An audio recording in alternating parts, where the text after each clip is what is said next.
Hello everyone and welcome to our Sunday video. It's November 2nd and yeah, what a very interesting turn of events yesterday throughout the league.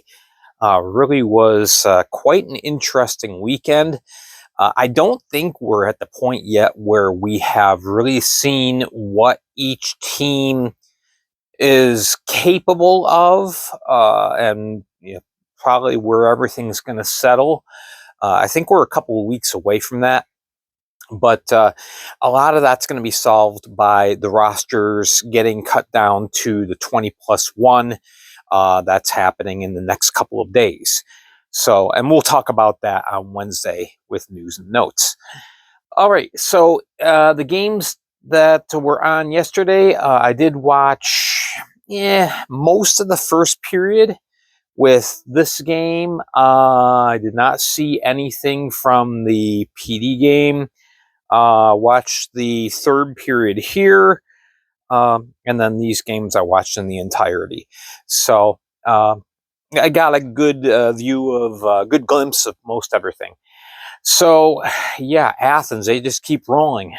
They looked like Twin City had figured things out. They were up to the task, and then the second half of the game, they just kind of fell off the edge. Just an onslaught of offensive activity by Athens. They improve to 6-0 as they defeat Twin City 5-2. William Lavalier, he gets the win, stopping all but two. Dyson Skinner, he had a really busy night. 54 shots, 49 saves. Not a bad performance by him.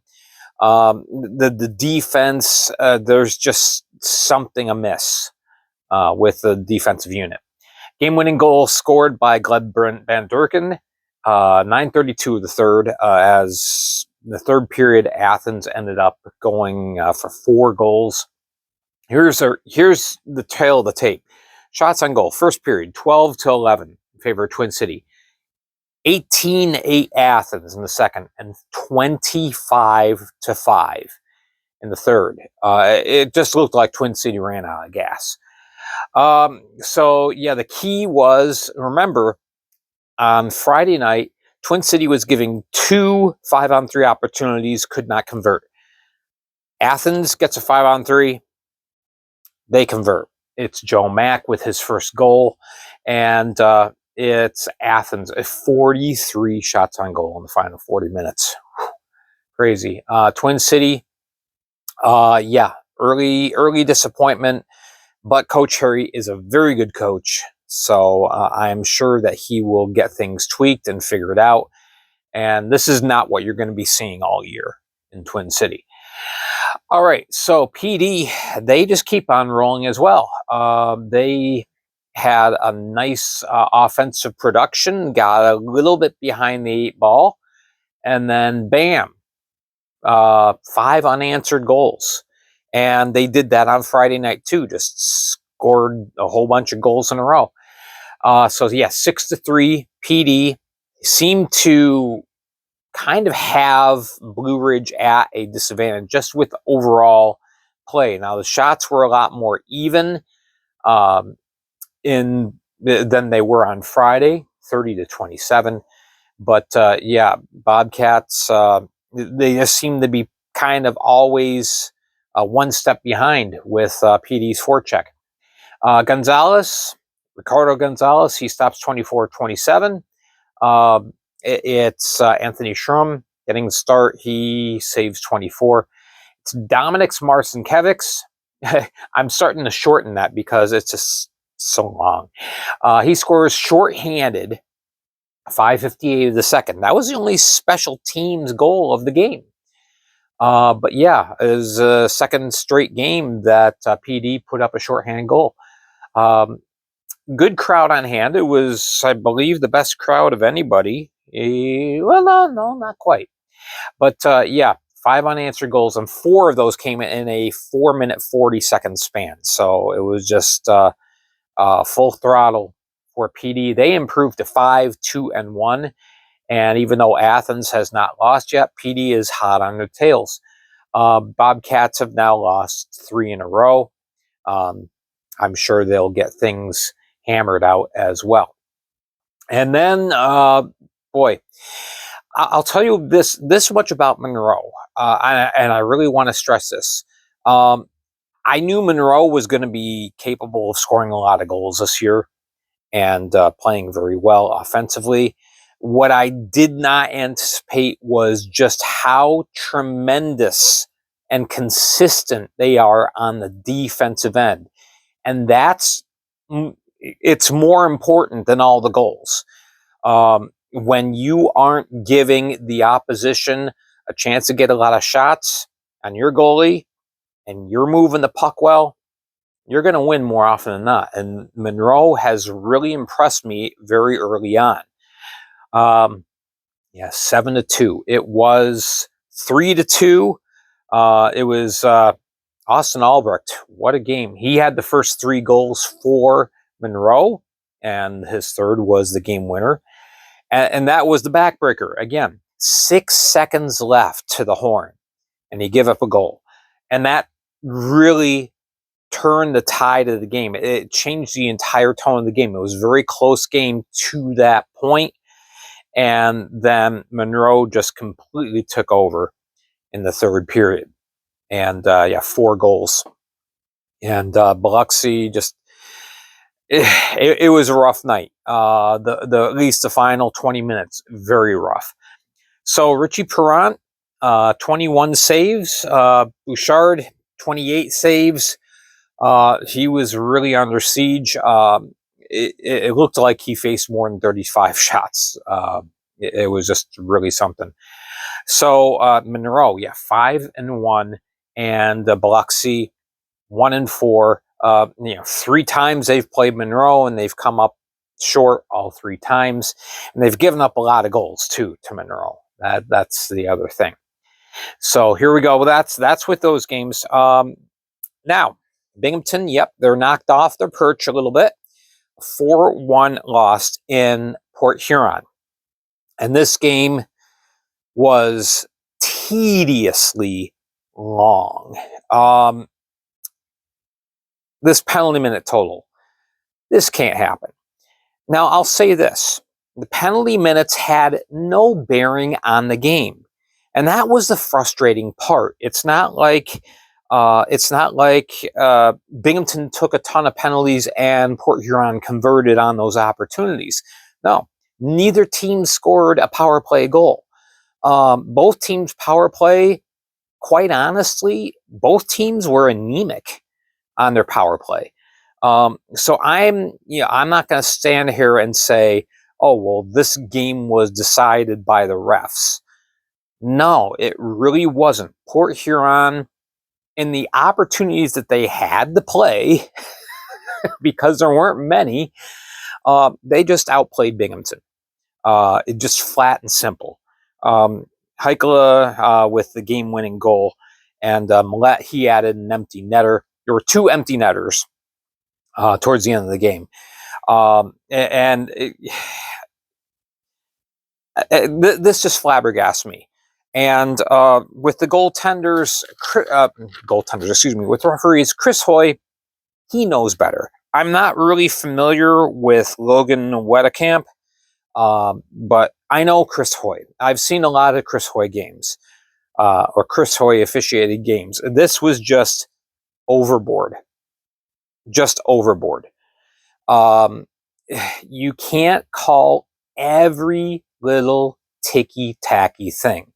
I understand wanting to have control of the game, but this game was never out of control, except for that. Whether you're a Port Huron fan or a Binghamton fan, I think we can both agree that this was just ridiculous. Absolutely ridiculous. All right, so Binghamton falls to 7-1, and Port Huron, they climb back up to within 2 points of Binghamton. This is going to be a very good rivalry all year. 6-2 for the Prowlers. Reed Cooper, in the opportunities that he had to come up with a big save, he did. Connor McAnanima also played very well, stopped 32 of 34. This wasn't really on the goaltenders. This really wasn't on any kind of defensive breakdown or anything like this. This was just very badly officiated. All right, we move on. I'll get off my soapbox.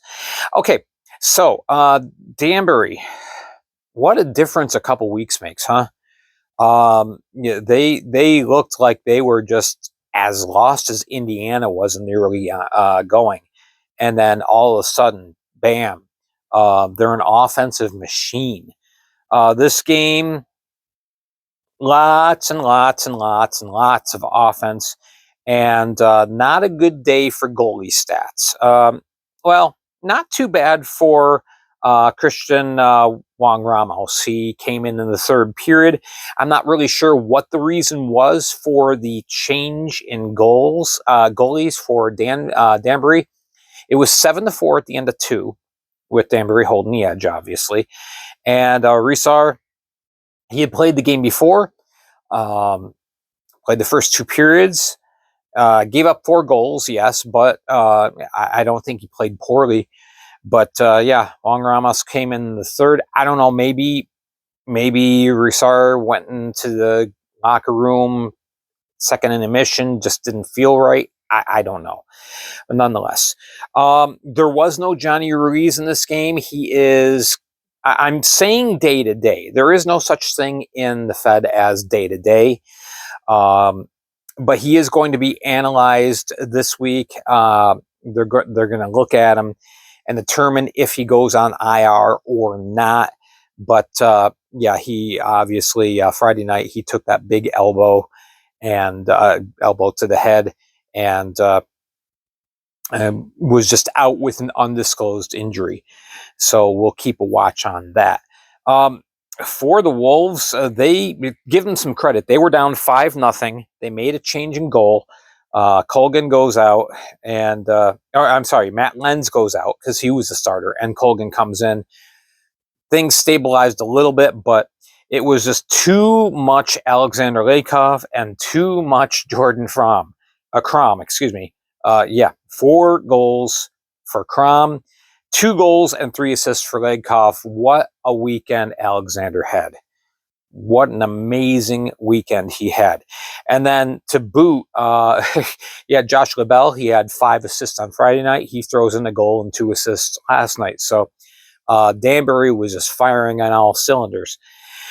So, yeah, the Wolves, there's just something not right. I watch this team. They're not a bad team. There's just things aren't syncing up. I can't put my finger on it, but you watch them play and you just recognize there's something that's just off. So we'll see if that can get corrected over the next week or two. But Danbury, they're back in the thick of things, 4-4-0 now with an 8-5 victory. Wolves 1-6-1. All right. We go to the final 2 games of the night, and they were the most exciting games of the night. This was, yeah, Indiana, let me tell you, they earned this point. If you did not watch this game and you have spare time this next week, go watch this game. Go back on YouTube and watch this game. Indiana played well. Full creds to Everett Thompson for taking this team in 5 days' time and has established stability, has established systems that Indiana is executing for the most part pretty well, and they are a competitive team. And that's what we wanted to see. That's what we hoped for. So this was really good to see. Let me take you through just the last few minutes of this game because it was just phenomenal. Okay, so we go. Oh, no, it's on this side. Right? No, it's on. I gotta find my notes because this was just incredible. Okay, so it's 2-2. these teams are playing neck and neck. Indiana's playing well. You had two goaltenders playing well, Chris Kerr and Daniil Brizgalov, both playing excellent. It's 2-2. It's getting late. A minute. There's about 4 minutes left in the game. In Indiana, they wanted a line change. For some reason, I didn't see the number of who it was, but somebody from Indiana, top of their circle, just slaps the puck down the ice for an icing call. I'm going, I don't understand that. Why did you do that? Topeka takes advantage. Carter Thornton scores a minute later from the following face-off until the goal. Topeka just dominated play and kept the puck in Indiana's end. So 17:35, it's 3-2 Topeka. And then it looks really good until Hugo Koch takes a 2-minute minor with a minute 36 left. So Indiana gets together, they pull the goalie, and now so they've got a 6-on-4 advantage. Ethan Esposito on a beautiful cross-ice feed.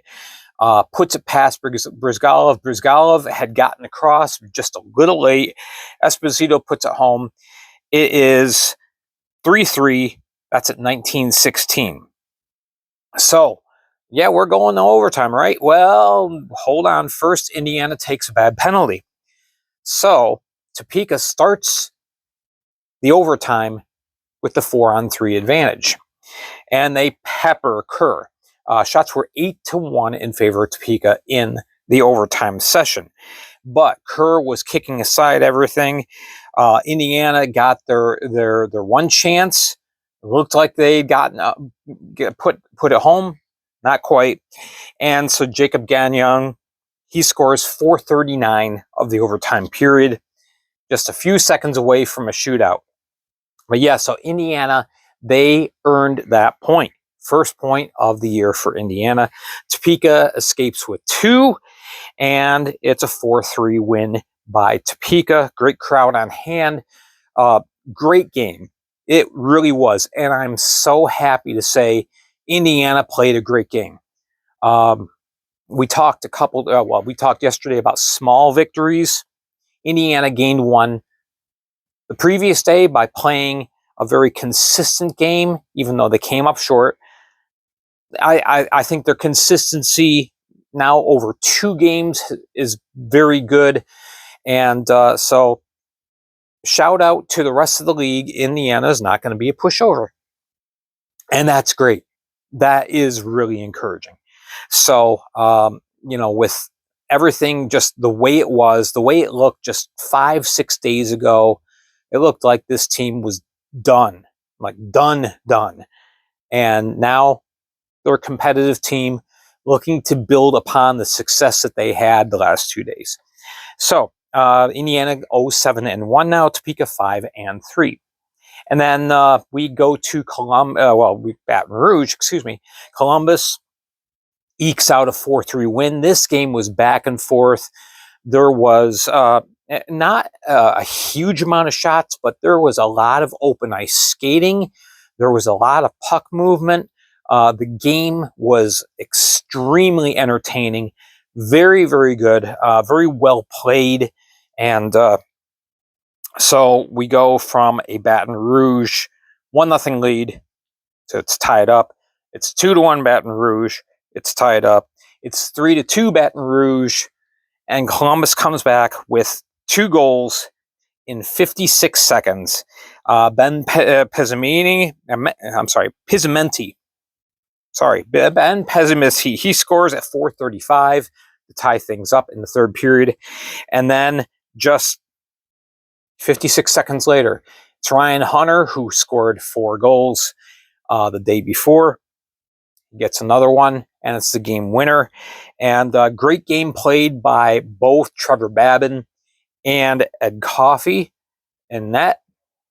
Ed Coffey's first start with Baton Rouge. Of course, he was with Mississippi last year.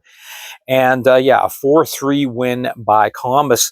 I can't really talk about a lot of specifics of the game. It's just the flow of the game was so good.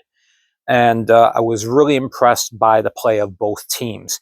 Baton Rouge, I'm sure that, you know, they're disappointed with the outcome, but I don't feel like they had anything to hang their head about. They played a good game. 1-4 is their record. I think they're better than that. And Columbus, they get back to 3-3. And yeah, there's a big gap between the top 3 teams in the Continental and then Columbus, but Columbus is climbing. So very entertaining weekend. Great 7 games played. And so we will see what happens this next week. I will have stars and standings printed tomorrow on Facebook via WordPress. Following day is power rankings, and there's going to be a lot of wild movement for the first couple of power rankings that we do, but then I think things are going to settle down. I think by the time we get to Thanksgiving, we're going to have a good indication of where teams really are, you know, and where they're going to fall in place. So, and that's only 4 weeks away. So, all right, thank you so much for watching. Oh yeah, I did want to mention, yeah, Crom and Albrecht, the big hat trick winners, both with 4 goals on the night. Anyway, thank you so much for watching. Make sure to hit like and subscribe, please. And thank you to all the new subscribers. Very much appreciated. Make sure you're following me on Facebook if you are not already. That's where I print all the news as it comes across. I print my perspective pieces like the stars and standings and the power rankings. And yeah, that's the place to be. So again, thank you very much for all your support. Thank you for watching. And next week, we don't have as many games. We only have 12 games overall on the whole weekend. So it'll be a little more quiet, but nonetheless, I think it'll be very interesting. Okay, folks, I'm Gary Ryan for the Fed League Flash. You have a wonderful week.